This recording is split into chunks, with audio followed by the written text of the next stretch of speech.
दुनिया तीसरे विश्व युद्ध की दहलीज पर खड़ी है। एक तरफ है दुनिया की सबसे बड़ी ताकत अमेरिका, इजराइल और यूरोप के 27 देशों समेत कुल 40 मुल्क, और दूसरी तरफ खड़ा है अकेला ईरान। सुप्रीम लीडर खामनेई की मौत के बाद ईरान सरेंडर करने के बजाय और भी ज्यादा खूंखार हो गया है। उसने मिडिल ईस्ट से लेकर यूरोप तक मिसाइलों का जाल बिछा दिया है। ईरान अकेला 40 देशों से टकराने की हिम्मत कर रहा है और फ्रांस का एयरक्राफ्ट कैरियर ईरान की ओर कूच कर चुका है। ईरान की आवाम इस वक्त गुस्से से उबल रही है। खामनेई की हत्या का बदला लेने के लिए IRGC के दस्ते हुंकार भर रहे हैं। ईरान ने साफ कर दिया है कि अब बातचीत का समय खत्म हो चुका है, अब सिर्फ जंग होगी। हैरानी की बात यह है कि ईरान ने अकेले दम पर 11 देशों में तबाही मचा रखी है। इसमें सऊदी अरब, जॉर्डन, UAE, कुवैत और इराक जैसे देश शामिल हैं। ईरान का दावा है कि उसकी दुश्मनी इन देशों से नहीं, बल्कि वहां बने अमेरिकी सैन्य ठिकानों से है।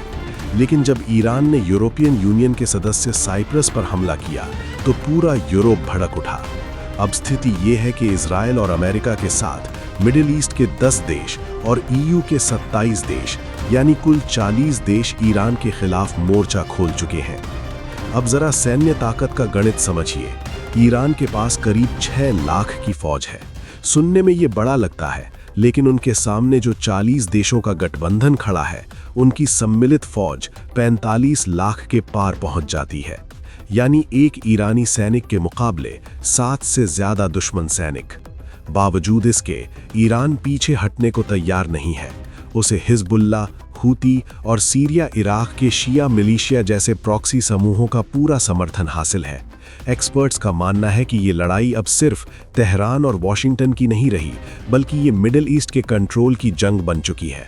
क्या ईरान का ये आत्मघाती रुख उसे पूरी तरह तबाह कर देगा, या फिर मिडिल ईस्ट में अमेरिका का दबदबा खत्म होने वाला है? आपको क्या लगता है? क्या भारत को इस जंग में किसी का पक्ष लेना चाहिए या न्यूट्रल रहना चाहिए? अपनी राय कमेंट्स में ज़रूर लिखें। ऐसी ही डीप रिसर्च वाली वीडियोस के लिए चैनल को सब्सक्राइब करें। जय हिंद।